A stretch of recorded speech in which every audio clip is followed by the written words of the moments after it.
Tony నేను కోపంగా ఉన్నా, నాతో మాట్లాడకు. అరే ఏమైంది? నీ మీద మస్తు కోపం వస్తుంది, చెప్పాను అంతే, మాట్లాడకు. అరే ఏమైంది? నాకు బీపీ లేస్తుంది, నేను చూస్తుంటే మాట్లాడకు. మెంటల్ దాని ఎందుకు కోపంగా ఉన్నావు చెప్పు. నన్ను మెంటల్ దాని అంటావా? అందుకే కోపంగా ఉన్నా, మాట్లాడకు నాతో. ఇప్పుడు ఓకే, ఇంతకు ముందు ఎందుకు కోపంగా ఉన్నావు? అప్పుడు రీజన్ లేదు, రీజన్ కోసం ఎతుకుతున్నా, ఇప్పుడు దొరికింది. నన్ను మెంటల్ దాని అంటావా? ఏమండి ఈరోజు టిఫిన్ ఏం చేయమంటారండి? ఏదో ఒకటి చేయవే. మీ ఇష్టం, మీకేం చేయమంటే అదే చేస్తాను. సరే దోశ చెయ్యి. నిన్నే తిన్నారు కదండి. సరే సాంబార్తో ఇడ్లీ చెయ్యి. అబ్బా ఇంట్లో పప్పు లేదండి, తీసుకురండి చేస్తాను. సరే పూరి అయినా చెయ్యవే. ఆయిల్ ఫుడ్ అండి, అరగదు.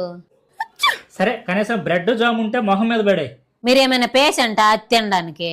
సరే లేవే, నీకు నచ్చింది చెయ్యవే. అదేటి కాదు, మీరు చెప్పండి, మీరు ఏది తింటే అదే చేస్తాను.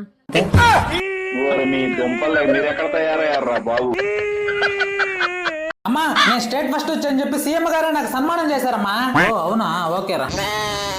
అమ్మా నేను కంపెనీ ఫైర్ వాళ్ళని క్రాక్ చేసి హ్యాక్ చేశానమ్మా, అందుకే నాకు నెలకు 10 లక్షలు జీతం ఇస్తానన్నారమ్మా వాళ్ళు. అవునా, ఓకేరా. ఇదమ్మా కూరగాయలు తీసుకుంటే కరివేపాకు ఫ్రీగా ఇచ్చారు కానీ జాగ్రత్తగా పెట్టుకో. ఏమన్నావు? కరివేపాకు ఫ్రీగా ఇచ్చారు అన్నాను.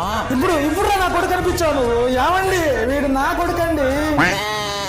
అలా వదినా, మా కొడుకు దేనికి పనికిరాని మొద్దు అన్నావు కదా, ఈ రోజు మా కొడుకు కరివేపాకు ఫ్రీగా తీసుకొచ్చాడు. ఇప్పుడైనా ఇస్తారా మీ కూతుర్ని మాకు? భగవంతుడా, ఇన్నాళ్ళు దేనికి పనికిరాని మొద్దు పుట్టాడని బాధపడ్డాను దేవుడా. నువ్వు ఉన్నావు దేవుడా. మీ అమ్మ ఎన్ని సాధించానా, ఏ రోజైనా పొగడేవా నన్ను? ఒకలో కరివేపాకు ఫ్రీగా వస్తే పొగడుతుంది. ఏం ఆలోచిస్తున్నారండి? మన పాప పెళ్ళిడికి వస్తుంది కదా, ఇప్పటి నుండే 4 రాళ్ళు వెనక్కి వేయాలి. ఎలా వేయాలా అని ఆలోచిస్తున్నాను. దానికెందుకండి అంత ఆలోచిస్తున్నారు? మన ముందు వీధిలో ఇల్లు కట్టడానికి పెద్ద పెద్ద రాళ్లు తీసుకొచ్చారు, అందులో ఒక 4 రాళ్లు మన ఇంటి వెనకతలు వేసుకుందాం.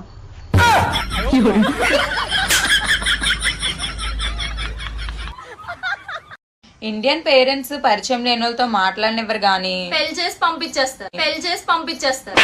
దేవుడికి డాక్టర్కి ఎప్పుడు కోపం తెప్పించకండి. ఎందుకో చెప్పనా? దేవుడు కోపం వచ్చింది అనుకోండి, డాక్టర్ దగ్గరికి పంపిస్తాడు. అదే డాక్టర్ కోపం వస్తే దేవుడి దగ్గరికి పంపిస్తాడు. అందుకే వీళ్ళిద్దరితో జాగ్రత్తగా ఉండండి. దేవుడి దగ్గరికి వెళ్ళినప్పుడు భక్తితో ఉండండి, డాక్టర్ దగ్గరికి వెళ్ళినప్పుడు వినయంగా ఉండండి. మేడం మేడం ఒక్క నిమిషం మేడం. YouTube channel? అవును మేడం. ఏంటి విషయం?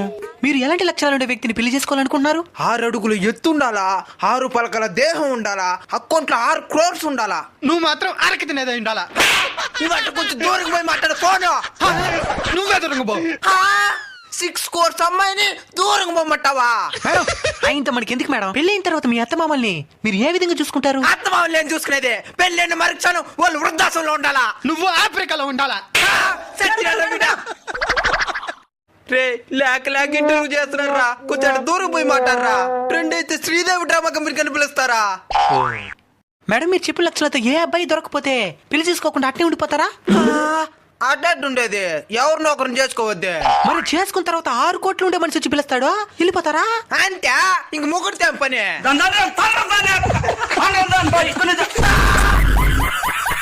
మా ఇంట్లో మన పెళ్లి ఒప్పుకోవటం లేదు. 2 లక్షలు సంపాదిస్తున్నాను నేను. వాళ్ళు ఒప్పుకోకపోతే నేను నిన్నే చేసుకుంటా. సంవత్సరానికి 2 లక్షలు. కన్న తల్లిదండ్రుల మాట వినకపోతే ఎలా? వాళ్ళ మాట వినాలి. కానీ మాకు 100 ఎకరాల పొలం ఉంది. ఏం వినాల్సిన పని లేదు, కాపురం చేయాల్సింది నేను కదా. నేను నిన్నే చేసుకుంటా. అతియే ప్రత్యక్ష దైవం. ఏమండి మన 100 ఎకరాల పొలం దాకా వెళ్ళొద్దామా? నేను ఎప్పుడో మా తాత బీడీ కట్ట కోసం అమ్మేశాడుగా. పావురానికి పంజరానికి పెళ్లి చేసే పాడులో ఏమన్నా సర్దుకుడు పోసుకో. అదే పొలాన్ని మనం కూలి పనికి వెళ్ళాలి ఇప్పుడు.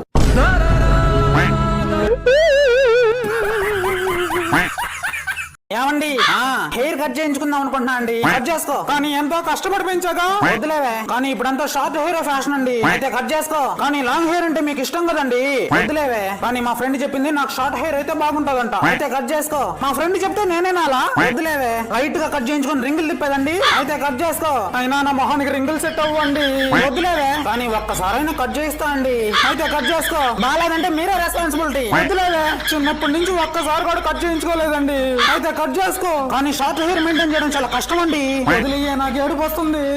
నేను అడిగితే మాత్రం ఏడుపు వస్తుందిలే. నేనేదో పెద్ద ఆకాశం అయినట్టు ఏది అడిగినా కానీ కరెక్ట్ గానే సమాధానం చెప్పరు. అయితే కట్ చేసుకో. నువ్వేమన్నా పెద్ద ఫ్యాషన్ డిజైనర్ అనుకుంటున్నావా? కట్ చేయించుకుంటున్నావు. వద్దులేవే. నేను ఫ్యాషన్ గా ఉంటే మాత్రం నేను నచ్చదులే. లక్ష్మి గారు చనిపోయారంటారా? చూసొద్దాం. నేను రాను. ఏ ఆవిడ నన్ను పిలిచిందేంటి? ఎవరైనా చనిపోయినప్పుడు పిలుస్తారేంటి? మా అమ్మమ్మ చనిపోయినప్పుడు నిన్ను చూడాలని ఉంది, రా అమ్మ అని పిలిచింది. నేను వెళ్ళిన తర్వాతే చనిపోయింది. ఆవిడ నన్ను అలా పిలిచిందేంటి?